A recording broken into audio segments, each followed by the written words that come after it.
Okay, since we're live and we do have a quorum, we'll get started with the introductory material, and I know other members will be joining us, but good afternoon. This is the Town of Ayer Capital Planning Committee meeting for Tuesday, December 8th, 2020 at 4 p.m. This is an open session remote participation meeting. Due to the ongoing COVID-19 pandemic, Governor Baker issued an emergency order temporarily suspending certain provisions of the open meeting law. Public bodies otherwise governed by the open meeting law are temporarily relieved from the requirement that meetings be held in public places, open and physically accessible to the public, so long as measures are taken to ensure public access to the body's deliberations through adequate alternative means.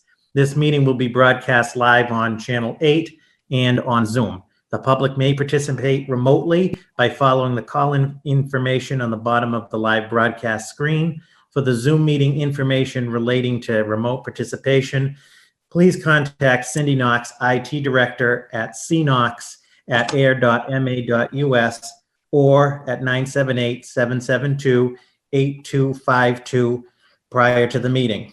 Additionally, in accordance with the COVID-19 open meeting law, I'll identify the members of the Ayer Capital Planning Committee. I'm Robert Pomeran, the town manager, Miss Lisa Gabri, the town's finance manager, Mr. Richard Scotchless, Mr. Pat Diamond, the chair of the FinCom and the FinCom representative. I also have select board member Scott Hood, the representative from the select board. With the meeting called to order, before we get started, for the committee's benefit, the agenda, actually, let's start with the minutes from the last meeting. I sent the draft minutes from December 1st to all of the committee members. Are there any edits, comments, changes to the December 1st minutes? Yes, I'd like to make a motion that we accept the minutes as written.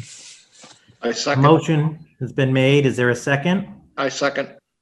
Motion made by Rich Scotchless and seconded by Pat Diamond to approve the December 1st, 2020 minutes. Any discussion on the motion? Okay, in accordance with the COVID-19 open meeting law rules, we do a roll call vote. Ms. Gabri? Aye. Mr. Scotchless? Aye.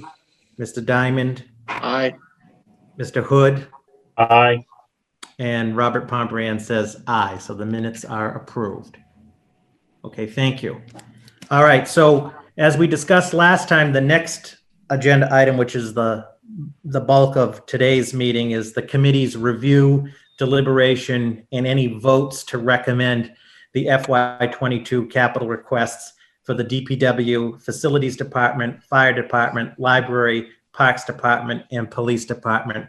And just for the public's benefit, the charge of the Capital Planning Committee is to make formal recommendations on the capital plan to the Board of Selectmen for consideration of placement on the warrant. So a simple majority vote of the Capital Planning Committee on each item will recommend it to the select board.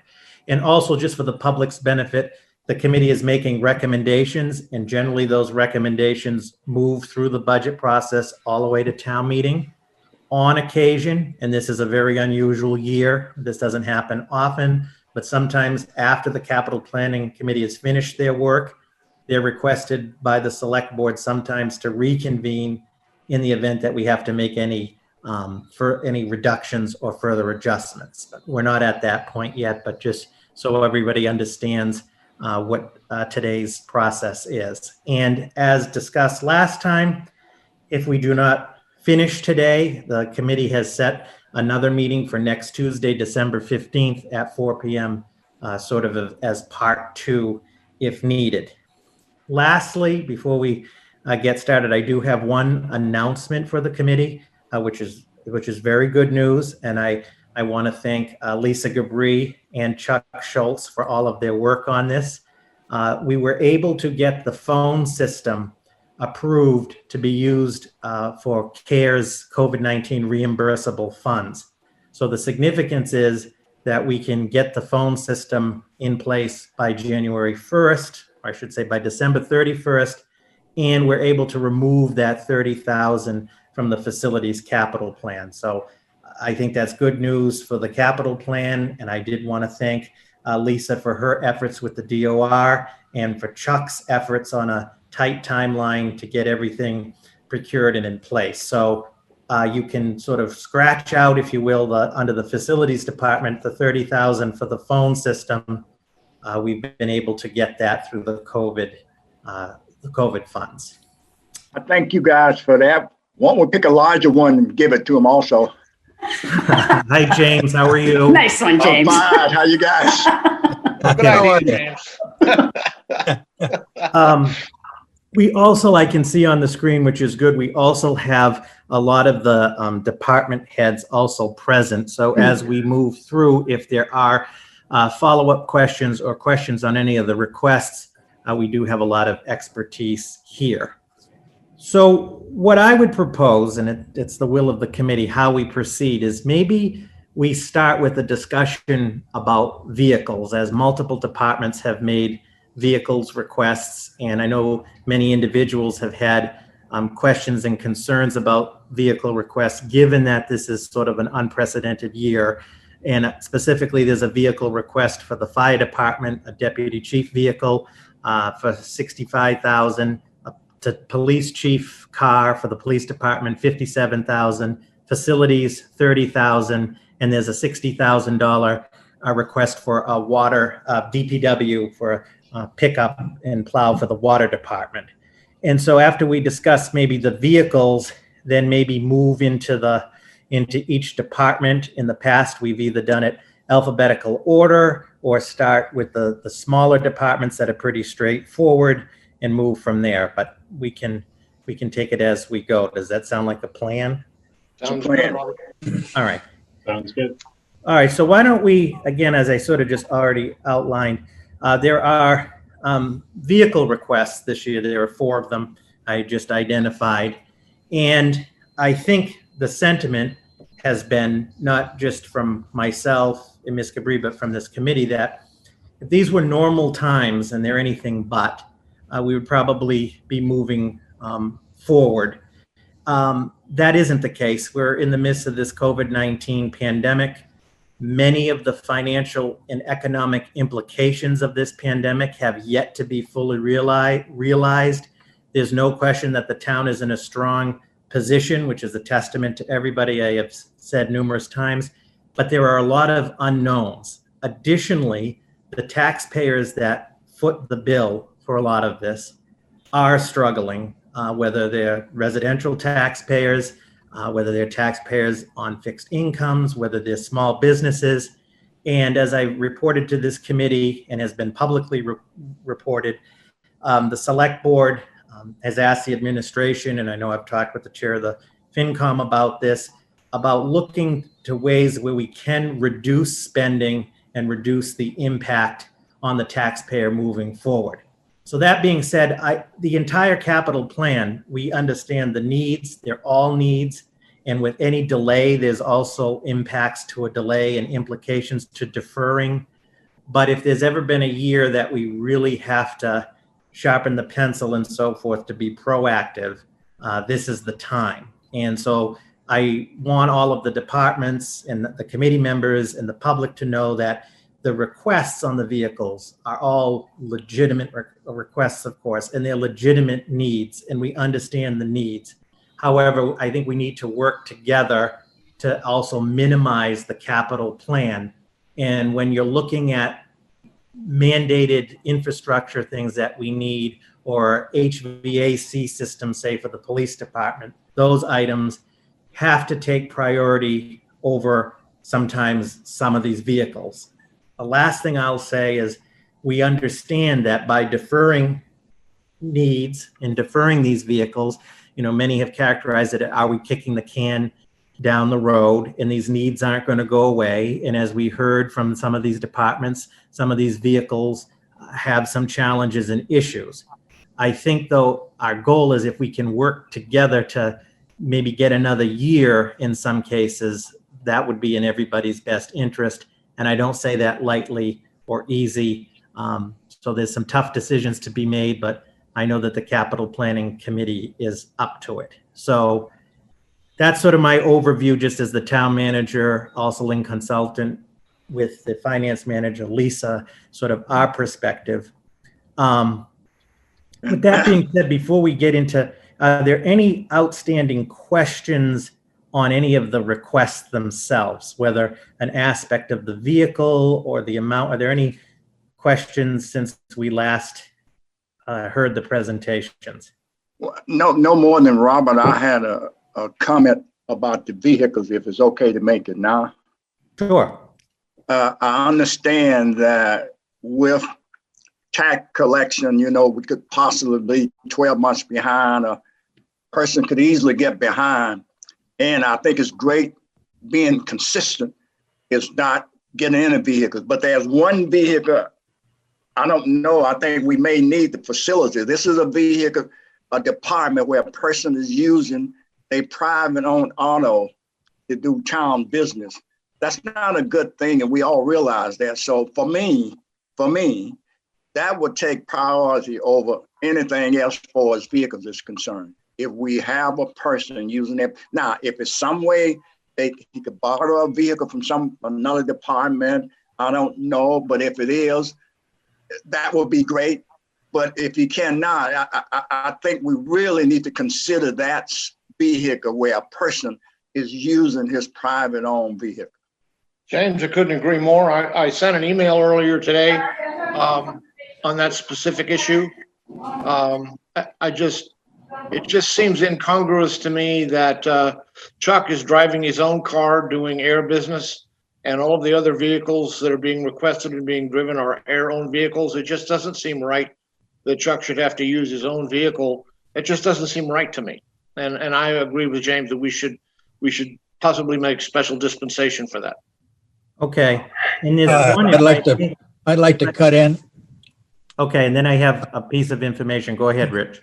I too sent an email today, and this is my feelings exactly. I think facilities should get that $30,000 pickup truck, and that the rest are just going to have to wait a year. They're just going to have to take it. That's all. Okay. One piece of information, just in full disclosure and for the benefit of the committee, and this information just came to me actually late this afternoon, and I know Chuck is aware of it now, and I wasn't at the time. Just so the committee is aware, the Parks Department last year got a new vehicle as the committee approved, and we have retained the Parks truck. Now it is an older truck. It has a lot of issues. It's still operational. It's still registered. They ended up not trading it in because they were only going to get $400 for it. So there is the Parks Commission, and Jeff Thomas, the rec director, did talk to Chuck and did say that if facilities wanted to use that truck, they could, and use that truck for a year. So I just want, and Chuck is aware of that, and there are some concerns with that vehicle in the sense that it's pretty old and so forth, but I wanted the committee to just be aware we are trying to look at ways to solve this, if you will, and that's one potential option. Well, the positive about that, Robert, is that that vehicle could be immediately made available to Chuck, assuming that it moves, instead of having to wait to buy the new one. The other thing is it's old, it has maintenance issues, and if it fails, Chuck's back to having to use his own personal car again. So it's a tough choice to make. I see no reason why he can't use the Parks and Rec vehicle, because the purchase of the new truck is until FY22, and that's 6 months out. So he could use it for 6 months, and then we could buy him a new one. And I think that's probably the right thing to do. Okay. Yes. Mr. Hood. Robert, I have a question. Yep, go ahead, Scott. So I know when Chuck gave his presentation, he had a picture of a box, of a utility truck that had a box utility bed to it. So my question is, would a pickup, just a regular pickup truck, actually fill the need with proper security around all the tools and everything that would be in the truck that would be used for? Good question. If there's no objection to the committee, Chuck is on the call. Chuck? I did a little research, and with the same company the police station and fire station uses, we get a Ford F-150 for a little under $26,000, and then be able to add a back in the back bed, it would have a 6-foot bed, and have the area to put a tool trunk in the back. We could upgrade and spend closer to the $30,000 and get a F-150 with a back seat in it and be able to house the tools there. But I do believe at about $26,000, the F-150 would be a good way to go and be able to secure everything that we need. No, I think the question was that could you make that one from the park district work? Is there any way you can make that work safely? I can make anything work. I appreciate you guys even talking about it, and I'm willing to do anything that the capital committee decides on. Now, I'm just sitting here and I don't know all the facts. I don't want to just say something. I want you to know if the vehicle that's available, if you could make that work safely, that's my concern. If that could work safely, that's the issue. One question I would ask then is if we were to utilize the parks truck, which would be immediately available or relatively in a short time frame, and we also approve a new truck for facilities, but what if we were to try to push off the actual purchase so that if, for example, Pat mentioned if we could utilize the parks truck now, we'd get 6 months before the next fiscal year when the purchases could be made. Could we try and stretch that for a full year? And what impact would that have on our bottom line, really? Is it worth trying to do that? Now, I thought maybe if he could get it to work, we would just not purchase that vehicle up until the next all-time meeting. We wouldn't purchase the vehicle if he can get that vehicle to work safely, then And reliably. Right. Because I don't know if he could lock up the tools I don't understand that. I don't want to sit here and say you can when I don't know what I'm talking about. Okay, a couple of things out there just so we get everybody's questions answered. So first, Select Board Member Hood had asked about the impact if we delayed the actual purchase. So as everybody knows, if the vehicle was approved by town meeting, then the acquisition, let's say, could be as early as July 1st. But the question is, what if we delayed that? Lisa, is there any benefit to that or any thoughts on that? Well, if we, for most purchases that are, I think it's $30,000 or $35,000 or less, we use capital stabilization fund. So we actually are purchasing it, not borrowing for it. So if we delayed it, assuming and we find out the parks truck works, even if it's voted, we decide not to replace it, then we don't have to replace it. We just don't. We don't transfer the money to the general fund for the purchase. Okay. So are you saying, Lisa, that it's conceivable that if Chuck can use the old truck and it's serviceable and it's safe, as James said, and it continues to function as needed, that we can put buying a new one in abeyance from the capital stabilization as long as necessary? Yes. We could delay. Sounds reasonable. Well, we could probably delay it to the following fiscal year, but I don't know the condition of that parks truck either. I know he's had it for a pretty long time.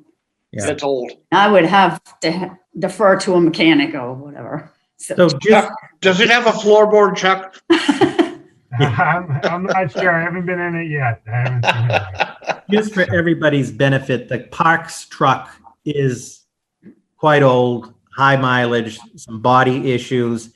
It is fully operational at this time. Obviously, a new parks vehicle was purchased last year because of the concerns of this vehicle. It is on the town's insurance. It did pass inspection. It is registered, and I don't want to jinx it, but as anybody knows, and that's, I think, the challenge with any of these vehicles is, at any point, it could break down or so forth. So what I'm saying is the vehicle, as it stands, is insured. It passed inspection. It's registered. It has significant body damage. It has had a series of repairs and so forth, and it is beyond its borrowed time, if you will. We were just trying to, obviously, Chuck and Jeff, think outside of the box and find, a way to try to solve this. May I ask a question, Robert? Yeah. What was the Parks Department's intention for this truck since it was a brand new one? So their original intent was to trade it in, and Right. they thought they were going to get more than they were offered. They were offered $400 to trade it in, and so they didn't make a decision, to trade it in. Right. So happened to still have the vehicle because the plan was to trade it in. So ultimately, they may auction it off at some point? Yeah, exactly. Yeah, Okay. and again, the auction, it could be again like another 400 or less scenario. Right. But this is Okay. the thing, I think we owe it to all the other departments that we question they hold off on their vehicles, and also to the voters, citizens of the town. If we can be thrifty and make that vehicle work, we should do that. That's my opinion. That I should agree. be done. Okay. I think that's a wise fiscal policy, James. I agree with you. I think, though, that we should keep, because we know it's old and it's on its last legs, we should not put Chuck in a position, in my view, of driving an old truck, having it die and roll over on the side of the road and be finished, and then he has to go back to his own car.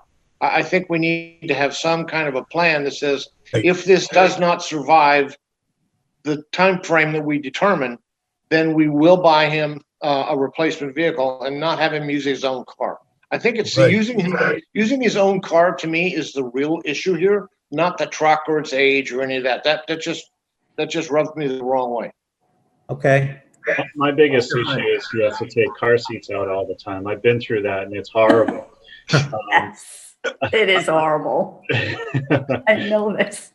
Yeah, I would say, I think the Parks truck would be a great interim solution for the next 6 months, but given the age, and it sounds like there are some overall concerns on the longevity, I would be for authorizing the purchase of a truck for the facilities department. To Pat's point, there is something to be said about having the employees using the town vehicles for the town work, and instead of having to put all the tools after he removes seats, his time would be better well spent if he had the correct vehicle to manage his job appropriately. I agree with you.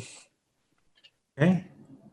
And I believe most department head will agree. I believe most of them would agree, because that is a thrifty decision we're trying to make. Chuck, how does that sit with you? Me? I agree Chuck. Oh, Chuck. I agree with whatever you guys come up with. I agree with whatever. I appreciate you guys even discussing it. I'll do whatever is best, and I agree with whatever you guys decide. So Chuck, you have to keep that running for 6 months. Not a problem. So everybody, I think every member of the committee has weighed in. So just to sort of summarize, sort of the main points is, one, in this case, the facilities department is the only town department in this case that is using a personal vehicle. So that's a key point. In all the other cases, there are town vehicles existing or town vehicles that are accessible.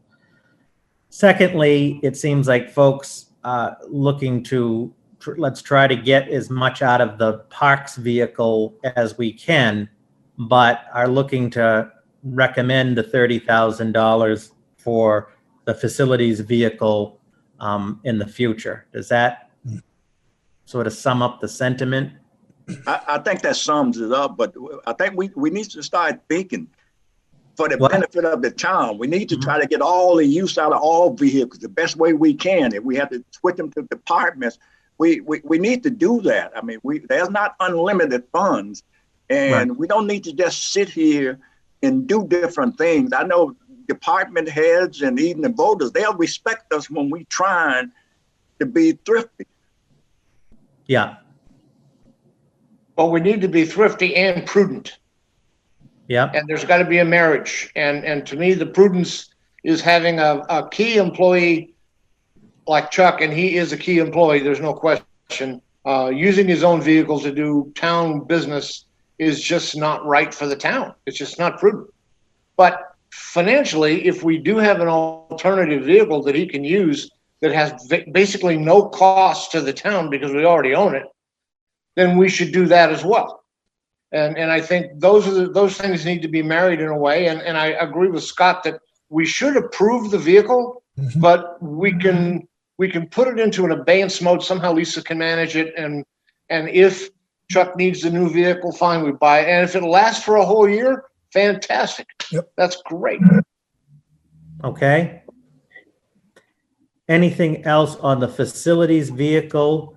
Is there anybody want to make a recommendation, a motion? I make a motion that we establish a process whereby Chuck will have access to the Parks and Rec truck, and as long as it's serviceable and safe, he'll use it. And when it stops being such, we will buy him a replacement vehicle. I'll second that. Okay, so the recommendation is to recommend the 30,000. Yes, And I've got the other part of it, Pat. Yeah. I can write it up for and send it to you if you want, Robert. That's no problem. So a motion was made by Pat Diamond and seconded by Richard Scotchless to recommend the $30,000. In addition, the facilities department will use the parks vehicle as long as they can safely. And Lisa will work on any abeyance measures of Mr. Diamond. But the key thing is to recommend the 30,000. And that's been made and seconded. Any discussion on the motion? Seeing none, a roll call. Ms. Cabri, Aye. Mr. Scotchless. Rich? Did he hear you?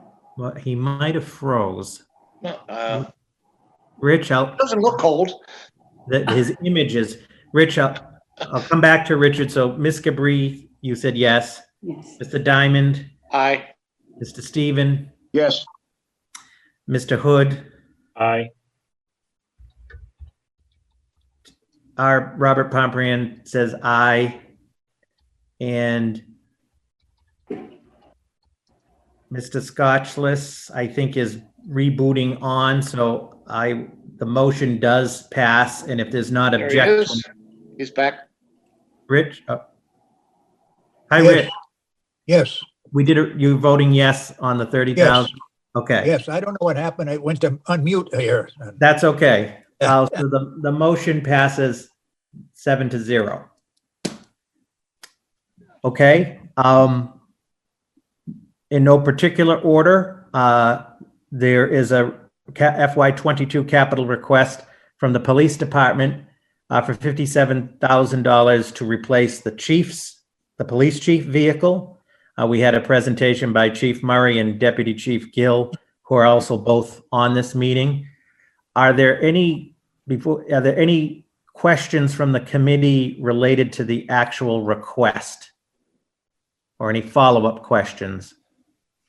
Well, I think in fairness to the police department, we should apply the prudence and fiscal controls question to the deputy chief and to the chief.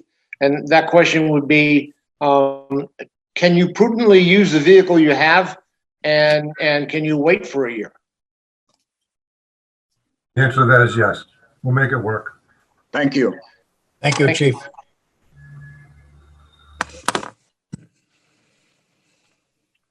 Any other questions on the police chief request for the police chief vehicle from the police department? Okay, so the chief, Murray has indicated that they can make it work for another year. as the committee understands, obviously, if a fundamental issue happens, we will have to obviously work to resolve that. Is there anything further on that request? Is there anybody, it doesn't require any motion unless it's to recommend. Okay. So we'll defer for a year on that. The next is the fire department. There is a request for the fire deputy chief vehicle. We received a presentation from Chief Johnston on that. I see that Chief Johnston is with us. Hi, Chief. Are there any questions for Chief Johnston about the specific request or any follow-up since his presentation? Okay. I And the only guess the question would be, because it is a new vehicle for the deputy chief, is there a safety of life issue associated with not having that? No, Pat, the only thing I would say is that it's a new position. So with that position, there was not a vehicle, assigned to that person before. So as I expressed before, right now is what they have to do is share a vehicle between the deputy and the fire prevention lieutenant. So like I said, I was in that position for a short period of time where that could be problematic, where, one has to go in one direction and the other person has to go to the other. That's what we found in, that we don't have an extra vehicle nor one to hand down to that person. So back to the original question, does that bring us up to a circumstance where we might be in a safety of life position? I wouldn't say that. I mean, we could, they would either have to use their own vehicle if that wasn't available, one or the other, meaning the fire prevention lieutenant or the deputy, if they needed transport. Say hypothetically, they had to each go their separate ways to a meeting maybe after COVID. I mean, they might have to use their vehicle to attend a meeting down the road, but life safety, we would have to just make do with that. Where the deputy's car is a take home and fire prevention is not. So, that's where that deputy would take the car home at night, where the fire prevention does not do that. The car remains here. Chief, Thank you, Chief. Does that answer it okay, Pat? Yeah, that's great, Chief. Okay. Thank you. Chief, this is Robert. Yep. Could you make it work a year without it? I mean, we made it 6 months anyways. It certainly will be issues at time, I think more or less after we get over COVID when things open back up is what I would say, but we certainly would have to make it work, Mm-hmm. So it's more of a circumstantial event-driven thing than a day-to-day kind of an activity, right? Yeah, we make it work. Yeah, it's day-to-day activity, right? Especially now where everybody seems to head off in their separate ways alone, not in cars together. But we've made it work. I mean, like I expressed before, I've had times where I've, say, walked back from town hall. But, I mean, given the circumstances, I understand where everyone's coming from. We just don't have Well, maybe extra Chuck vehicles. will give you a ride in his old truck. Yeah, there you go. Yeah, we just don't have any extra cars, that's all. Yeah. And given that this is a new position, I know within a year you would have more comments. You'll be able to give us more examples of times when you really needed that vehicle, because this is a new position, you say, but with this time next year, I know you would have more incidents and be able to say, yes, pinpoint a lot of time where it really would have made a big difference if you would have had your own vehicle. Well, I do think it's real important that the deputy does have access to a car 24/7. I think that's real important, as Chief Pedrazi reiterated that when, I came on in July as the deputy. So I think that's a real important factor. The question is, given our circumstances, is it really that important, or do we continue to share for a year? Right. And just, Scott, could. Just a quick follow-up question. I know that the police department buys a patrol cruiser every year in their budget. Is there any extra or older cruisers that we could repurpose for at least an interim process for the fire department? Not at this time, Scott. Okay. Most of our vehicles are pretty old, and the reason we're getting rid of them is because they're no longer functional. The only vehicle we do have is an old detective's car. They're getting a new vehicle from their capital request from last year, but that vehicle is going to be repurposed for the ACO, who currently uses her own vehicle. Mhm. When I say user, pick up dead animals, live animals, and all of that, and wherever she has to go. So we are repurposing it for that already. So nothing extra. All right, thanks, Chief. And And just, that's a good repurpose, Chief. Very much so. and just for the committee's benefit and for the public's benefit, for things that are not, these vehicles that aren't being recommended, the intent is for them to be deferred to the FY23 plan a year from now. So Mhm. the needs will be coming back. Just so everybody understands, I think they do. I think the other question too, like James brought up, we would know better, say, even in 6 months or a year. Would there be any chance if we deem it real important for the the fall town meeting, perhaps, if we deem it, necessary, would that be an option if you would have voted down now? Yep. Lisa, we could use stabilization funds for it then, couldn't we? I don't know, we don't use $65,000 capital stabilization yet, but we can defer even a borrow article until the fall town meeting, absolutely. Yeah. And that's all I would say. If it's really problematic, and that would be something we could do and then we can see financially how we made it through, COVID and all that stuff. Then at least I it's would not, support that approach. yeah. At least it would be a year from now, not potentially, a year and a half, but, something like that. Okay. That is an option. So for the moment, we would say no, but that doesn't mean that Chief Johnson couldn't come back to us and say, hey, I really do need this now, and we can approve it and go on forward, right? Correct. So to Mr. Diamond's point is, so say as we move forward into the chief's request and a need presents itself that we need to do it at the fall, we would convene the capital planning committee to review it and to make a recommendation to the select board. And then the select board could put it on a fall town meeting warrant. And frankly, that could be true. That same mechanism could be true for, say, the police chief vehicle. So yes, that is an option. Chief, is that adequate? Yeah, I think that'll work. In all likelihood, the vehicle is ideal, but I understand, given the circumstances, the approach of the, financial team here to look at everything, and we'll make it work. Thank you. Thank you. Thank you, Chief. Yep. Chief, anything else for Chief Johnston on the fire department vehicle request? Okay. Just to say thanks for your flexibility. Yes. Yes. Thank you to everyone on that. All right. Last but not least, in the vehicle era, the Department of Public Works under the Water Division had a vehicle request for $60,000 to replace a pickup with plow. We do have on the meeting the Superintendent of Public Works, Mark Wetzel, and the town engineer, Dan Van Schalwick. The superintendent did make the presentation on this. Does anybody have any follow-up questions about the actual request or the truck for Mark? Okay. No more. I think it was a job well done. The presentation was, so. Yes. Just a few comments. So, it's not like this truck's about to fail any day now. We just look at the age and the mileage and the maintenance history, and it's that one water truck. It's a utility truck that does respond to leaks and things like that, but it doesn't necessarily have to be our first out and our first respond vehicle.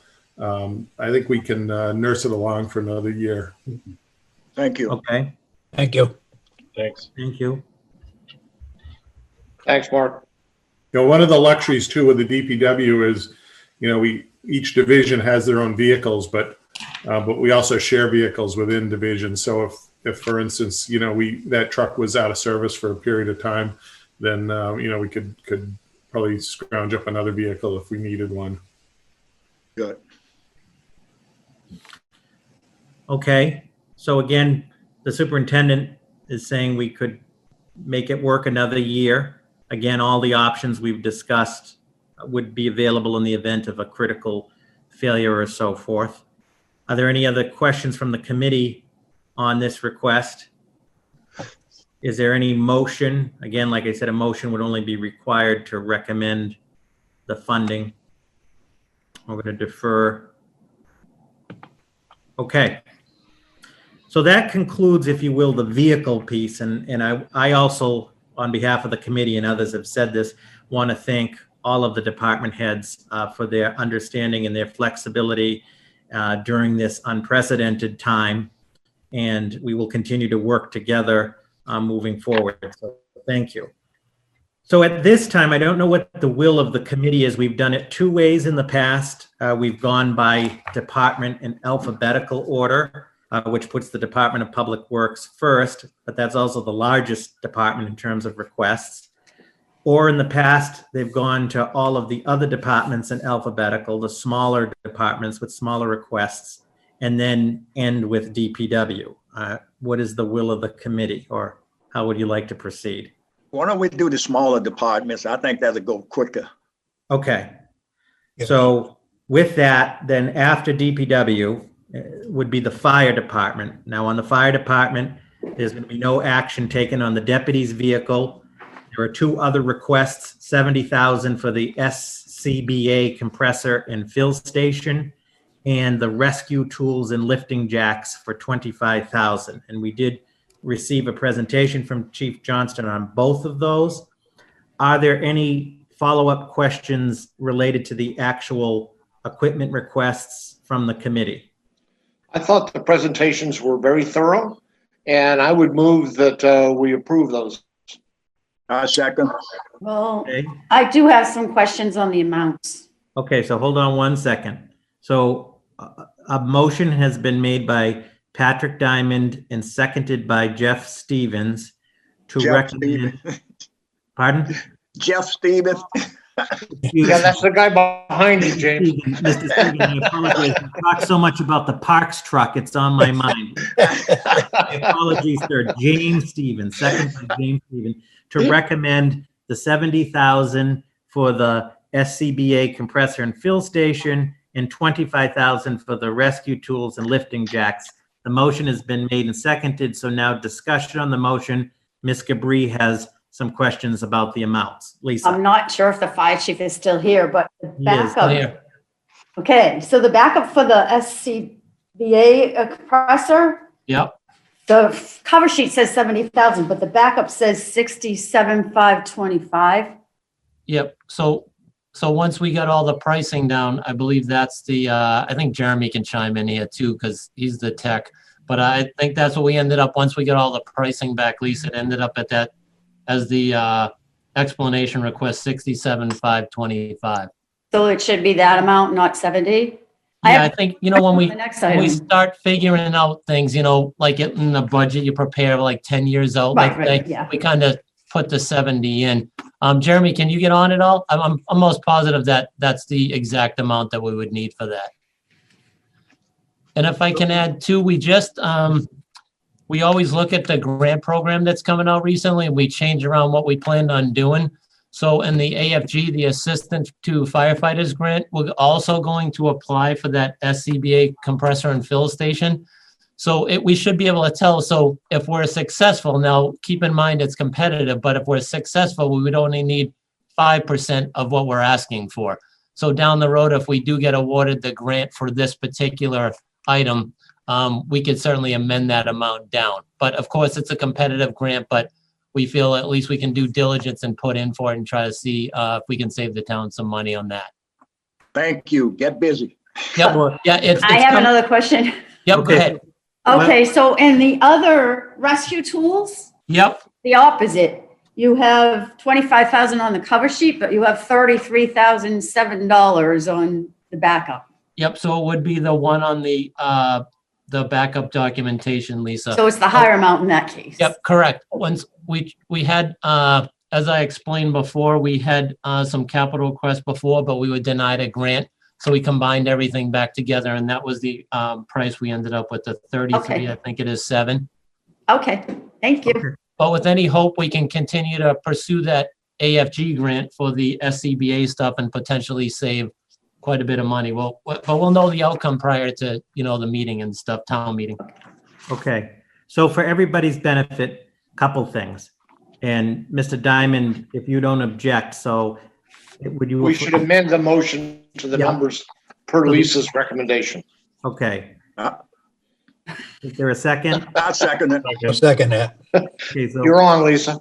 Pat Diamond, the motion, seconded by James Stevens, to revise the numbers. So for everybody's benefit, the motion is to recommend $67,525 for the SCBA compressor and fill station and $33,007 for the rescue tools and lifting jacks. That motion's been made and seconded.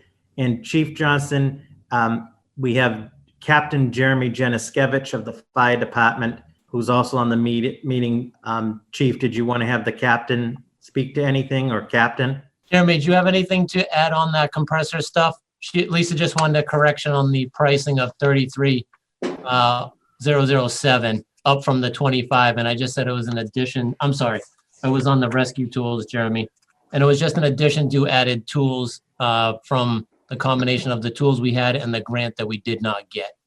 Yeah, no, that sounded right to me, that the SCBA compressor, the actual numbers we had come in just low of that mark. That it came. I don't have the paper in front of me, but that the only thing is if you reduce it down to that exact number, the Scott quote, they said they'd hold that price from Bauer, but if there's no wiggle room left in there if something changes on the electrical end on that estimate. Yeah. Because we have to upgrade the power to that room to make the new compressor run correctly, and that was Yeah. And Chuck got involved in that on the facility side. So maybe that's a better option if we keep it at the 70, then if that electrical issue at the firehouse comes in a little bit higher, we don't come up a little short. So if you guys are okay with that, that 70 gives us a little cushion if we would have to, because we got some electrical things to take care of here at the firehouse for the new compressor. Then if that bid would have come in slightly higher, it gives us, just a little bit of wiggle room, like $2,300, Okay. $2,400. So Mr. Diamond. I have no problem amending the motion, Robert.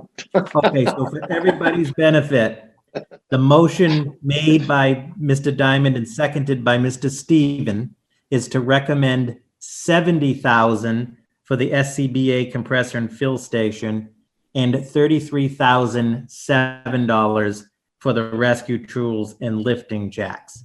That's Any other correct. discussion on the motion or any questions on the motion? Jeremy, do you have anything to add on the rescue tools? We're good with that one. no, that was all set. Yeah. Perfect. Thank you, everybody. Okay, we'll take the vote. Lisa Gabri, Aye. Pat Diamond, Aye. James Steven, Aye. Richard Scotchless, Aye.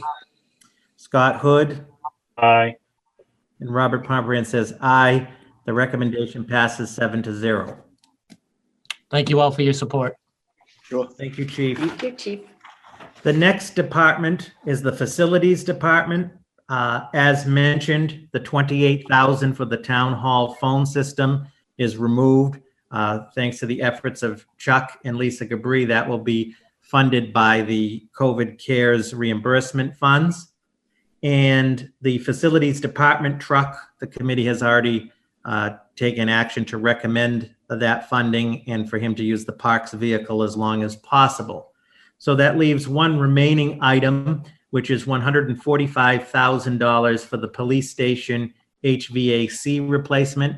Chuck did give a great presentation, and as he stressed, and I sort of stressed after his presentation, the HVAC system is beyond its time at the police station. It's the original system. Every repair has been done by Chuck's predecessor and by Chuck.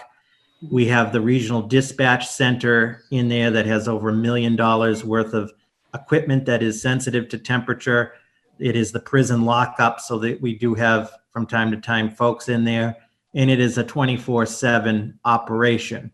The request at 145,000 is really a capital priority, capital need. With that said, Chuck is still on the call. Are there any questions on the request for Chuck? No, I move that we approve it. I second. A motion. Okay, hold on one sec. Motion made by Pat Diamond and seconded by Richard Scotchless to recommend 145,000 for the police station HVAC. Motion's been made and seconded. Are there questions on the motion? Not a question. I don't know if you guys believe it or not, but I've been feeling the pain about that for the last 3 years about that HVAC system. And I'm just hoping we could get that done. We're so blessed. Nothing bad happened no more than the guy was able to do. So I think we've been pushing this string down the road as far as we can push it. I think it's a great idea that we can vote for it. Okay, thank you. Other questions? There's a motion on the table to recommend 145,000. Motion made and second. Any other questions on this request or comments? Seeing none, we'll take a roll call vote. Lisa Gabri, Aye. Pat Diamond, Aye. James Stephen, Aye. Richard Scotchless, Aye. Scott Hood, Aye. Robert Pomperian says aye. The recommendation passes 7-0. The next department is the library, and there was one request for the HVAC repairs in the amount of $12,000. Tim Silva, the library director, did make a presentation on that, and he was joined with Chuck Schultz, who is still on the meeting. Chuck has been working with him on that. If folks recall, this is, again, to improve the HVAC system at the library. Not only would there be some energy savings, but also a more consistent environmental control, which Chuck can speak to in terms of comfort for patrons once we get ready. Are there any questions for Chuck about the actual request or follow-up since the presentation? I make a motion that we approve the request. I Second second it. the motion. Motion has been made by James Stephen and seconded by Pat Diamond to recommend the $12,000 for the HVAC repairs for the library. Is there any discussion on the motion? No more than I can recall about the last 4 years, we've been prodding the library about coming up with some kind of capital request, and they haven't been doing it. So now that they have, I guess we should gladly accommodate them. I couldn't agree more, James. Okay. Any other questions or comments? Seeing none, we'll take a roll call vote. Lisa Gabri, Aye. Pat Diamond, Aye. James Stephen, Aye. Richard Scotchless, Aye. Scott Hood, Aye. Robert Pomperian says aye. The recommendation passes 7-0.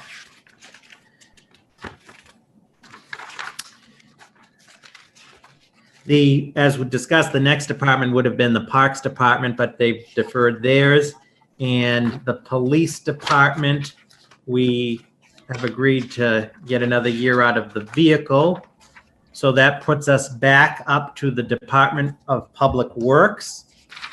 And if you go to the Department of Public Works, by division, the first department is the DPW Administrative Department.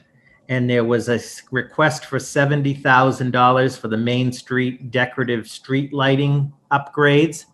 And the superintendent made a presentation at our last meeting of all of the DPW requests. Are there any questions from the committee regarding the Main Street decorative street light upgrades at $70,000? I move we approve. I I'll second. second it. Motion made by Pat Diamond, seconded by James Stephen to recommend the $70,000 for Main Street decorative street lights. Any discussion on the motion? I believe it's been important to the select board, this replacement of all the Main Street lights. So for in order to be able to see better, actually. We So hope. I would agree to approve that. Well, not so much for the select board, for the voters, for the townspeople, it's much better. If they're walking downtown, that's better for Yep. everybody. No, that's what I mean. It's been important. It's an important okay. issue to the select board. Oh, right. Okay, any other questions? We'll take a roll call to recommend the 70,000 for the Department of Public Works decorative streetlights. Lisa Gabri, Aye. Pat Diamond, Aye. James Stephen. I think he's muted, but it looked like he said aye. James? Okay. Richard Scotchless? Aye. I'm sorry. James, I'm sorry. I was muted. I'm sorry. That's okay. James, aye. Richard, aye. Scott Hood? Aye. Robert Pomerantz says aye. 70, roll call recommendation passes 7-0. The next is the Highway Department. Under road paving, you'll recall the original request when submitted was for 150,000, but at the presentation, the town since then, back on November 19th, received the $3.1 million MassWorks grant, and the superintendent outlined there's a local match about 365,000 for that, and one of the pieces for that was 50,000 for the road paving. So the road paving request is actually for 200,000. And also, as the committee knows, this is to supplement the town's Chapter 90 funds. And we receive approximately 260,000 a year on Chapter 90 funding. We can all agree there needs to be more, but I think it's been a positive step that we've been able to supplement that. So the road paving request is for 200,000. Are there any questions for the superintendent? He also did present sort of the anticipated use of those funds as far as streets. Are there any follow-up questions for the superintendent? No more than he gave us all this information. He knew he was going to confuse us. That's all. Okay. You did a good job of it. Yeah. I'll make a motion. We approve the 200,000. We I always second. do every year, so. I second. Okay, a motion's been made by Richard Scotchless, seconded James Stephen to recommend $200,000 for DPW road paving. Is there any discussion on the motion? Seeing none, roll call vote. Lisa Gabri, Aye. Pat Diamond, Aye. James Stephen, Aye. Richard Scotchless, Aye. Scott Hood. Aye. Robert Pomerantz says aye. The recommendation passes 7-0. Can I make a quick comment? Sure. I know at the presentation, I showed the backlog on paving of over $4 million, and there were some questions about how much do we really need to spend on an annual basis to get over the hump. So Dan and I just signed an agreement. It was pretty reasonable that fit within our budget with a company that provides software called Predictor. And so what we're going to be doing in the next couple months is putting in all of our pavement management information, and then we can run a bunch of different scenarios saying, okay, if we want to, accomplish this pavement condition in this number of years, how much will it cost? And it's really a push of a button type thing. So probably next year at the capital planning meeting, we can do a demonstration of that. Oh, that'd be great. You're Okay. gonna come in off of retirement for that, Mark? If Dan will buy me dinner, I will. Okay. Thank you. And then just for the public's benefit, and as the committee will recall, the West Main Street Bridge replacement, the committee agreed last time on recommendation of the superintendent to defer that for 1 year so the DPW can do further work on there. The next department is the Stormwater Department, and there was a original request for storm drain upgrades for 100,000.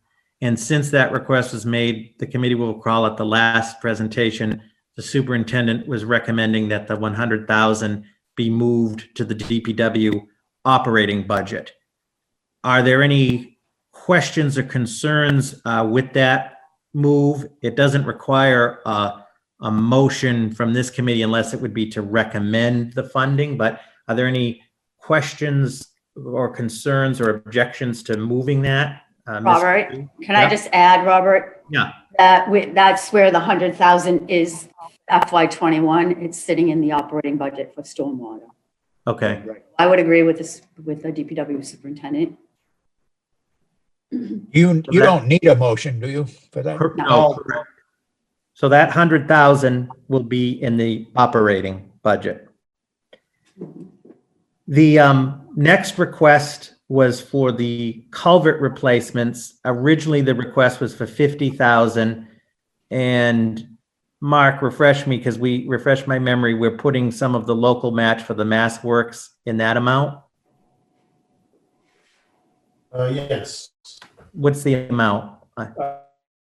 50,000. So it is, the culvert replacements is 50,000? Well, I had a line item in the revised presentation that I presented, which is the West Main Street Yep, Mass Works of 50,000. So the culvert replacement stays. So right now we have in our operating budget, we have 100,000 in storm drain upgrades and 100,000 in culvert replacements. So in my operating budget for FY22, I made it 100,000 for storm drain upgrades and 50 for culvert replacements. And then I put 50,000 in separately for the Mass Works drainage. so so the committee is looking at 50,000 for culvert replacements. No, I have a 1B, What is the amount?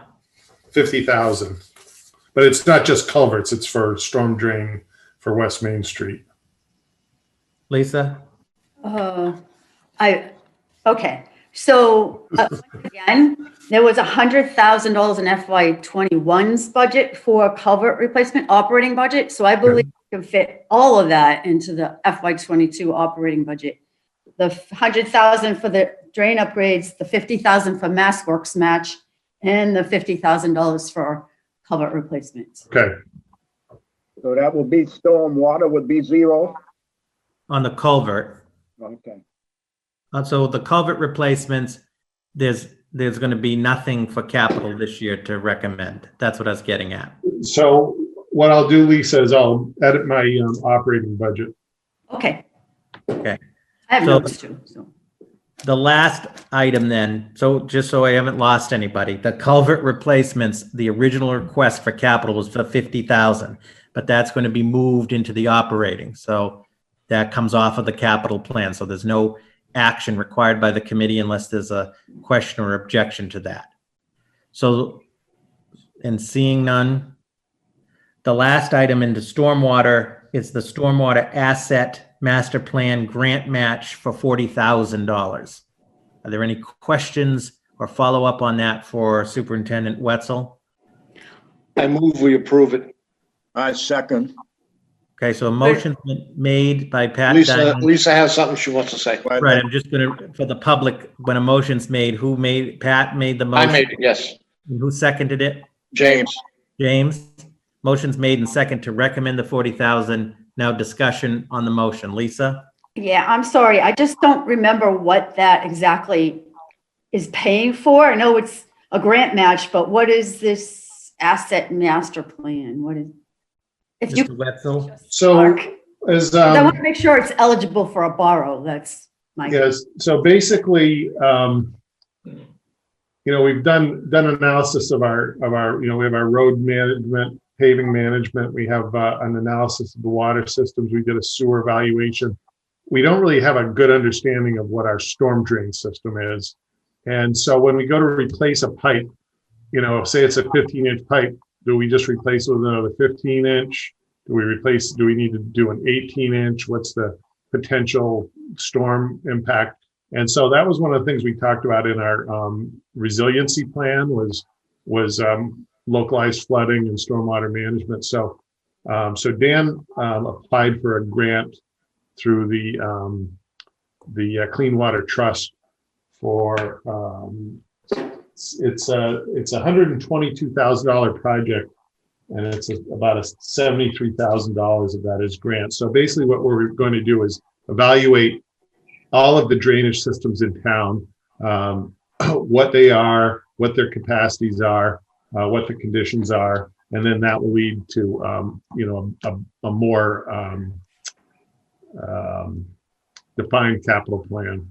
Okay. Sounds good. I'm not sure that it qualifies as borrow, but we could always pay for this out of capital stabilization. So it sounds like it's a good, a necessary tool. Okay. So the motion has been made and seconded to recommend the 40,000. If the motion passes, as the committee is aware, Lisa will verify the eligibility. If it isn't eligible for borrowing, then it would come from capital stabilization, and that would be clearly indicated to the select board and on the warrant. Are there any concerns with that approach with this motion? No, thanks. A great idea. Yeah, I do too. No problem. Okay, any other questions? Seeing none, roll call on $40,000 recommended for the Stormwater Asset Master Plan Grant. Lisa Gabri, Aye. Pat Diamond, Aye. James Stephen, Aye. Richard Scotchless, I, Scott Hood, Aye. and Robert Pomerantz says aye, passes 7-0 to recommend. We'll take going from 190 to 40 any day. Yes. So as Mr. Stephen mentioned, when we finish today with all of this, Ms. Gabri, we always prepare all the numbers for you. And I think it will be useful this year in our larger budget presentation and our presentation to town meeting to show what the needs and actual requests were and how much has been reduced, if you will, moving forward. DPW Water Department. There is an annual water main replacement, and it was originally for $250,000 when it was submitted. Since we received the MassWorks grant, the superintendent, as he presented last time, incorporated some of that local match into this $50,000 worth. So the request is actually for $300,000 for the annual water main replacement. And he did in his presentation indicate, in addition to the MassWorks grant on West Main Street, also indicated where they're looking to do the other water main replacements for next year. Are there any questions or follow-up? Can I correct that? Yes. So I think what I had proposed was keeping the annual water main replacements at 250,000, and I think that we put that in as a recurring cost. I'm not sure if we do it separate or in the budget. Okay. Then I had an additional 100,000 for the West Main Street, looking at the cost of that, because that's about an $800,000 water main. Okay. So the total for water mains is 350, but I have it as a separate item for the West Main Street portion. Thank you for that clarification. So it's 350,000. Ms. Gabri? Yes. So I'm agreeing with Mark again. We put about 100 grand in FY21's budget into the water operating budget, because we fit it in there. And if we can, I'd like to do that again, because it is recurring. We just haven't always been able to afford the full amount of the annual request. So for the capital purpose, it would be 150,000 for his regular water mains, or in 100,000 for the mass grant. So the number's 250 instead of 350. For the borrow part of it, Yeah, okay. because 100 grand will come out of the water operating budget. Well, I move that we approve. ahead. Second. So motion's been made by Pat Diamond and seconded by James Stephen to recommend 250,000 for the annual water main replacement. And just for the public's benefit and everybody's benefit, it's actually 350,000 for the project, but the 100,000 is coming out of the DPW operating. So for capital purposes and for the recommendation, it's 250,000. Any questions on the motion? I have a question. Yes, Don't- Mr. Scotchless. Don't we have a budget in water? Isn't water around $1 million surplus? Mm. The budget, oh, I know sewer's in trouble all the time, but water usually has some money. Yeah, we have to pay for PFAS. Yeah, we're spending 6 million on PFAS treatment. I take that back. Thank you. Thank you. Okay, Speaking of PFAS, Robert, I got James Ropp's report yesterday. Oh, Yeah. you can put that on the website. okay, yeah. Very interesting. So there's a motion made and seconded to recommend 250,000 for the annual water main replacement. Any other questions on the motion? Seeing none, roll call, Lisa Gabri, Aye. Pat Diamond, I, James Stephen, Aye. Richard Scotchless, Aye. Scott Hood, Aye. Robert Pomerantz says aye, 7-0, the recommendation passes. Water Department, on the West Main Street Devon's connection, is there anything on that, Mark? Was there an amount? No, that's included in the. That's included, okay. The utility truck with plow, we're going to defer for a year, and we thank Mark and the DPW for working with us on that. So that brings us down to the wastewater department, the infiltration repairs of $750,000. And again, the superintendent made a presentation previous meeting. Are there any follow-up questions, comments on this request? I move we approve. I'll second that. Motion's been made by Pat Diamond, seconded by Rich Scotchless, to recommend $750,000 for infiltration repairs. Any questions or discussion on the motion?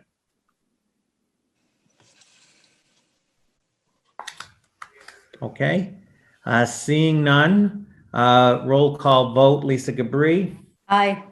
Pat Diamond, I, James Stephen, Aye. Richard Scotchless, Aye. Scott Hood, Aye. Robert Pomerantz says aye. Recommendation, motion passes 7-0. The wastewater treatment plant upgrades in the amount of $3,800,000. Again, a presentation was made on that, and for members who've been on the capital planning committee for some time, this is sort of the next phase of all of the upgrades required at the wastewater treatment plant. And you can see in the capital plan in FY24 will be sort of the next phase as we move down. As discussed, it's a considerable amount of money, but it is a necessary asset in infrastructure, meaning the wastewater treatment plant for the town. And I'm supportive of this, but I just want to stress again, as I did at the last meeting, that this will impact the sewer rates, and that as much as we would like, and we're doing everything we can to not either raise rates or to minimize that, this is one area. I mean, Lisa and Mark are the miracle workers, and Lisa's the wizard on the numbers. With this, and the rate review committee is aware of this as well, because we've discussed it at length, that in order for this to be successful, obviously there's going to have to be a rate recommendation to raise the sewer rates. That process is underway, and those recommendations come in February and March. So I just wanted to point that out. Are there questions or follow-up for Mark or for Dan on the wastewater treatment plant upgrade, 3.8 million? actually, I have a question for Lisa. It seems to me, given the very favorable lending rates now, this would be an ideal time to do this if we're going to do it at all. Oh, it is. It's just that we've just did $6 million worth of upgrades. So it's continuous. It is what, 10 more in line for us to do over the next few years. And it's just kind of, It's inevitable, right? because we have pressure to keep the rates from increasing any more than they need to, but you Well, also. I know Rich is on the rate review committee and he's going to do his best to keep it down, so. One of the things I'd like to point out on this phase here is that this phase is all designed and ready to go to bid. We didn't have enough money in the original borrow, so we moved some stuff around because we knew this was going to be a a bigger project, but this is probably out of all of the upgrades, probably the most critical, because what we're basically adding here is a sludge dewatering facility. So right now we haul all of our sludge down to Cranston, Rhode Island. And I forget the cost of it, but it's hundreds of thousands of dollars a year. This will cut those costs probably almost in half, because we're, instead of hauling 2% solids, we're going to be hauling 5% solids. So, it's a huge cost benefit for this project. And sludge disposal is getting more and more complicated. There's fewer places taking it, and they all have more and more requirements on the quality and the volume and the thickness. Okay, Move we approve. motion made. Is there a second? Second. Second it. Motion made by Pat Diamond, seconded by Richard Scotchless to recommend the $3.8 million for the wastewater treatment plant upgrades. Any discussion on the motion? Seeing none, we'll do a roll call vote. Lisa Gabri, Aye. Pat Diamond, Aye. James Stephen, Aye. Richard Scotchless, Aye. Scott Hood, Aye. Robert Pomperian says aye. The motion passes 7-0. Lastly, in the wastewater division, there is a $100,000 request for the Central Ave main pumping station valve and piping upgrades. Again, there was a presentation last meeting. Are there any follow-up questions on the request for the superintendent? I remember the photograph of that valve, Mark. It looks like it's pretty much at the end of its life. Well, we actually, when we ended up doing it out of our operating budget last year, but one of the other sister valves failed last year, and because we hadn't planned on it, we had to shut down the system for a while and order a new valve, and so it changes all your operating conditions when you're out of a valve and a pump. So this is a similar valve with a similar condition, and it's ready to go any day now. And then we have other valves in the other pump station. So this would be a preventive replacement instead of an emergency replacement. Right. I move we approve. Second. Motion made by Pat Diamond, seconded by Rich Scotchless to recommend $100,000 Central Ave main pumping station valve and piping upgrades. Any discussion on the motion? Yeah, I'd just like to say one thing. I think it was James that seconded that. Oh, that's, it doesn't really matter. I thought Richard I thought it wanted was to go. Jeff. If I thought it any was of you- Jeff, the guy behind James. if any of you guys want to go see the valves themselves, swing by, and it's down about what, 5 flights of stairs, Dan? Yeah, it's way down there. So if there isn't objection, we'll give the second to Mr. Scotchless. So made by Pat Diamond, and seconded by Rich Scotchless. That's fine. Any I'm discussion, any discussion or questions on the motion? No See- more. When COVID is over, I'll take a walk with you, Mark, if you walk down there with me. Sure. There's one taker, Mark. All right. On the roll call vote, Lisa Gabri, Aye. Pat Diamond, Aye. James Stephen, Aye. Richard Scotchless, Aye. Scott Hood, Aye. Robert Pomperian says aye. The motion passes 7-0. So members, that's it. Look at that. That's all of the FY22 capital. So in terms of next steps, so first, we had scheduled a meeting for December 15th at 4 o'clock in the event that we needed more time. I'm assuming we don't need that meeting unless the committee would like to meet. Talk And- about seconds. Pardon?